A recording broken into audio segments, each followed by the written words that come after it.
যে কোনো নিরামিষ দিনে বা ভোগের জন্য আপনারা এই ফুলকপি রেসিপিটা ট্রাই করে দেখতে পারেন। একদম সব ঘরোয়া উপকরণ দিয়ে আপনারা এটা বাড়িতেই বানিয়ে নিতে পারবেন, আর এর স্বাদও হবে কিন্তু অসাধারণ। এটা চাইলে আপনারা রুটি, পরোটা বা লুচির সাথে ইজিলি সার্ভ করতে পারবেন। তাহলে চলুন রেসিপিটা শুরু করা যাক। বাই দ্য ওয়ে, আমি শেফ অতনু, আপনারা দেখছেন অতনুর রান্নাঘর, আর আজকে আমাদের রেসিপি নিরামিষ ফুলকপি। তাহলে নিরামিষ ফুলকপি বানানোর জন্য আমি এখানে আপনাদের সবার প্রথম 3টে পেস্ট করে দেখাচ্ছি। তাহলে প্রথম পেস্টের জন্য লাগবে পোস্ত আর চারমগজ, যেটাকে আমি একটা বাটির মধ্যে আগে ভিজিয়ে রাখবো।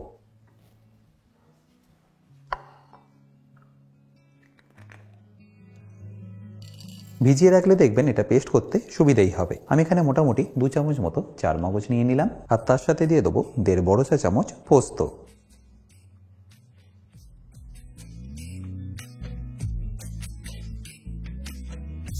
আপনারা যদি একান্তই চারমগজ না পান, সেক্ষেত্রে আপনারা এখানে কাজুরও কিন্তু ব্যবহার করতে পারেন। এবার এটাকে আমি ভিজিয়ে রাখবো, 10 থেকে 15 মিনিট ভিজিয়ে রাখলেই হবে।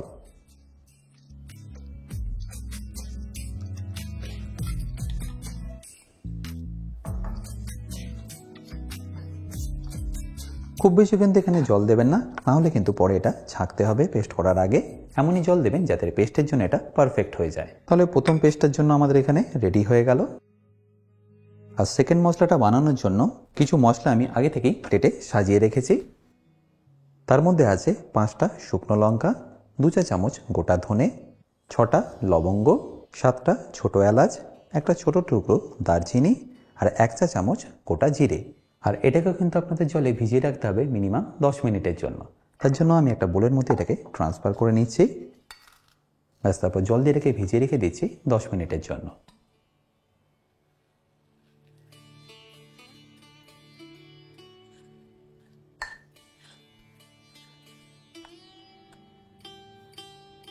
আর থার্ড পেস্টের জন্য আমি এখানে নিয়ে নিয়েছি 6টা টমেটো, যেটাকে আমি এরকম ছোট ছোট করে কেটে নেবো পেস্ট করার জন্য।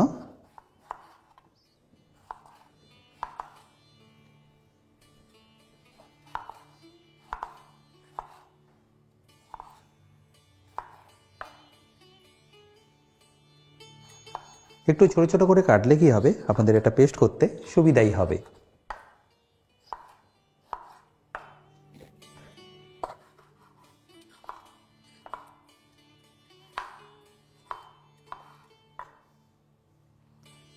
তাহলে নিশ্চয়ই দেখতে পেলেন 3টে পেস্টের জন্য আমি এখানে সব উপকরণ রেডি করে নিলাম। এবার একে একে আমি 3টেকে ভালো করে পেস্ট করে নেব।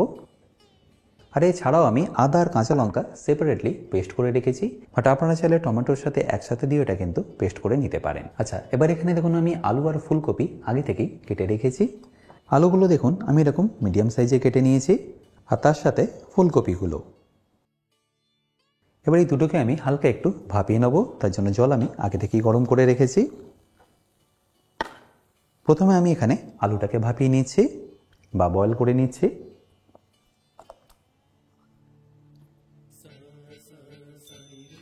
আর আলুটা দেওয়ার পরে অবশ্যই কিন্তু এর মধ্যে নুন দিয়ে দেবেন। এখানে আলুটাকে কিন্তু আমাদের একদম 100% বয়েল করতে হবে না, কারণ আলুগুলোকে আমি পরে ভেজে নেবো। তো এই 50% অবধি যতক্ষণ না হচ্ছে ততক্ষণ এটাকে আপনারা ভাপিয়ে নেবেন। আচ্ছা, এখানে বলে রাখি, আপনারা যারা অতনু রান্নাঘরে ইউটেন্সিলগুলো কিনে নিতে চাইছেন, লিঙ্ক আমি ডেসক্রিপশন বক্সে দিয়ে রেখেছি। অ্যামাজন থেকে সেটা আপনারা ইজিলি কিনে নিতে পারবেন। আলুটা যখনই দেখবেন প্রায় 50% মতো বয়েল হয়ে গেছে, তখন এটাকে তুলে নিয়ে একটা প্লেটে রেখে দিন।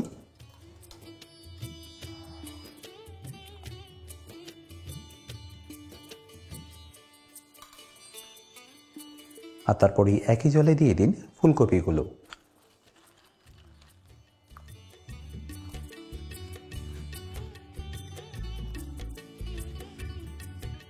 আর ফুলকপিগুলো হালকা একটু কালার আনার জন্য আমি এখানে দিয়ে দিয়েছি সামান্য হলুদ। আর যেহেতু এর মধ্যে নুন দেওয়া আছে, তাই আলাদা করে আমি আর এর মধ্যে নুনটা অ্যাড করলাম না। জাস্ট হলুদটা দিয়ে এটাকে একবার ভালো করে মিশিয়ে নিচ্ছি।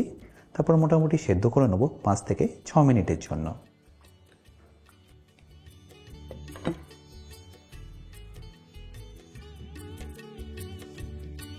এবার 5 থেকে 6 মিনিট পরে আমি ঢাকনাটাকে সরিয়ে নিচ্ছি। আর তারপর তুলে নিয়ে রেখে দিচ্ছি একটা প্লেটের মধ্যে পরে ফ্রাই করার জন্য।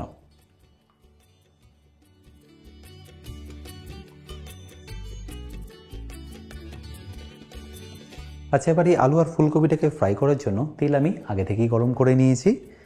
আমি এখানে 100 মিলি মতো সর্ষের তেল নিয়ে নিয়েছি, যার মধ্যে আমি প্রথমে আলুটাকে ফ্রাই করে নেব।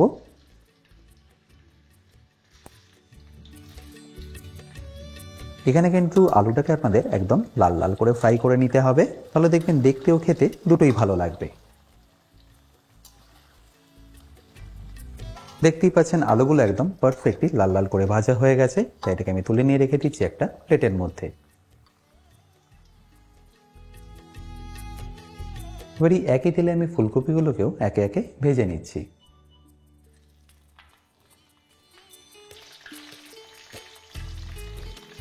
ফুলকপিটা আমি একেবারে ভেজে নিচ্ছি না, ব্যাচ ওয়াইজই ভেজে নেবো, যাতে প্রত্যেকটা ফুলকপি একদম পারফেক্টলি ভাজা হয়। ফুলকপিগুলো ভাজার সময় ফ্লেমটা আপনারা মিডিয়াম টু হাই রাখবেন, তাহলে দেখবেন ফুলকপিগুলো খুব তাড়াতাড়ি ভাজা হয়ে যাবে আর পারফেক্টলিও ভাজা হবে। দেখতেই পাচ্ছেন ফুলকপিগুলো কিন্তু এখন বেশ লাল লাল করে ভাজা হয়ে গেছে। এই স্টেজে থেকে আমি তুলে নেবো আর রেখে দেবো প্লেটের মধ্যে পরে ব্যবহার করার জন্য।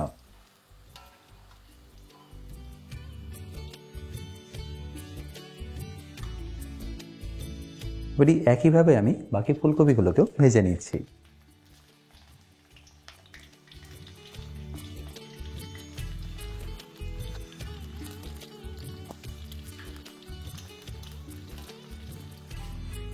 তাহলে আমার এখানে সবকটাই ফুলকপি খুব ভালো করে ভাজা হয়ে গেল। এবারে একই তেলের মধ্যে আমি এখানে দিয়ে দিচ্ছি একটা তেজপাতা আর তারই সাথে যে মশলাটা বেটে রেখেছিলাম সেটা। তারপর এটাকে ভালো করে একবার মিশিয়ে নিন। গুঁড়ো মশলা আর বাটা মশলার মধ্যে দেখবেন অনেকটা তফাৎ হয়, তাই এই বাটা মশলা দিয়ে এটাকে একবার বানিয়ে দেখতে পারেন। মোটামুটি 5 থেকে 6 মিনিট এটাকে আপনাদের ভালো করে কুক করে নিতে হবে, যাতে যে গোটা মশলাগুলো রয়েছে সেটা ভালোভাবে কুক হয়ে যায়। আর যখনই দেখবেন ভালোভাবে কুক হয়ে গেছে, তখন এখানে দিয়ে দিন কিছু গুঁড়ো মশলা। এখানে শুধু আপনাদের রঙের জন্যই দিয়ে দিতে হবে হলুদ গুঁড়ো। আমি এখানে 1.5 চা চামচ হলুদ গুঁড়ো ব্যবহার করলাম, আর তারই সাথে ব্যবহার করলাম 1/2 চা চামচ মতো কাশ্মীরি লঙ্কার গুঁড়ো। তারপর এটাকে ভালো করে একবার মিশিয়ে নিন। আর মেশানো হয়ে গেলে দিয়ে দিন এর মধ্যে আদা আর কাঁচা লঙ্কা বাটা। আমি এখানে 2 চা চামচ আদা বাটা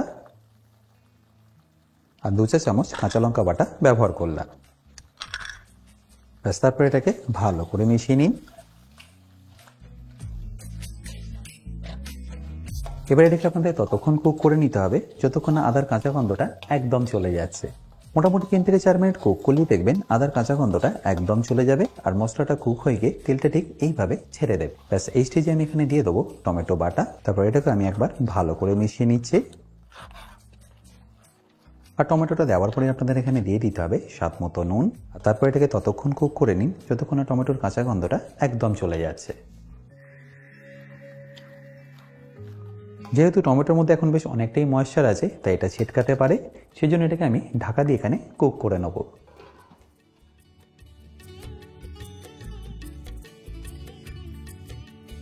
ব্যাস এবার আমি আপনাদের ঢাকনাটাকে সরিয়ে দেখাচ্ছি। দেখতেই পাচ্ছেন তেলটা খুব ভালোভাবে ছেড়ে দিয়েছে আর টমেটোটাও এখন পারফেক্টলি কুক হয়ে গেছে। ব্যাস এই স্টেজে আমি এখানে দিয়ে দেবো পোস্ত আর চারমগজ বাটাটা, আর তারই সাথে 2 চা চামচ টক দই। টক দইটা দিলে দেখবেন গ্রেভিটা কিন্তু দারুণ রিচ হবে আর খেতেও দেখবেন খুবই সুস্বাদু হবে। ব্যাস এবারই সব মশলার সাথে এটাকে ভালো করে একবার মিশিয়ে নিন। আর মেশানো হয়ে গেলে এটাকে আপনারা ততক্ষণ কুক করুন যতক্ষণে এটা একদম পারফেক্টলি কুক হয়ে যাচ্ছে।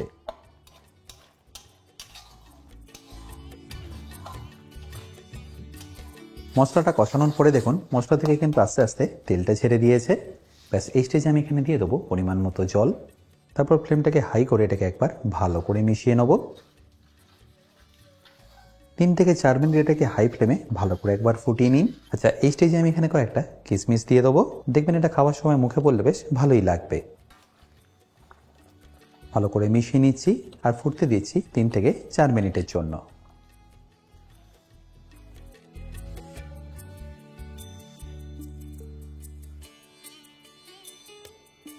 দেখুন এখানে গ্রেভিটা ফুটে গিয়ে এখন পারফেক্টলি রেডি হয়ে গেছে। এই স্টেজে আমি এখানে দিয়ে দেবো ভেজে রাখা আলু আর ফুলকপিটা।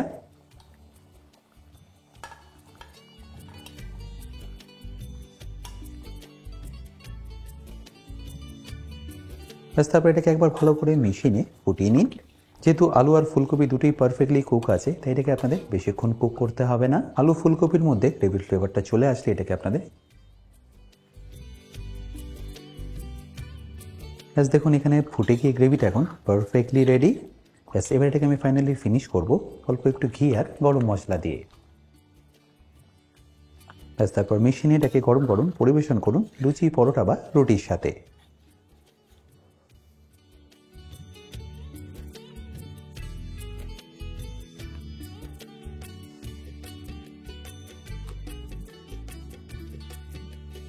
আশা করি সম্পূর্ণ রেসিপিটা আপনাদের নিশ্চয়ই ভালো লেগেছে। আর যদি ভালো লেগে থাকে অতি অবশ্যই কিন্তু আমাকে কমেন্টে জানাতে ভুলবেন না। বাই দ্য ওয়ে, আমি শেফ অতনু, আপনারা দেখছিলেন অতনুর রান্নাঘর।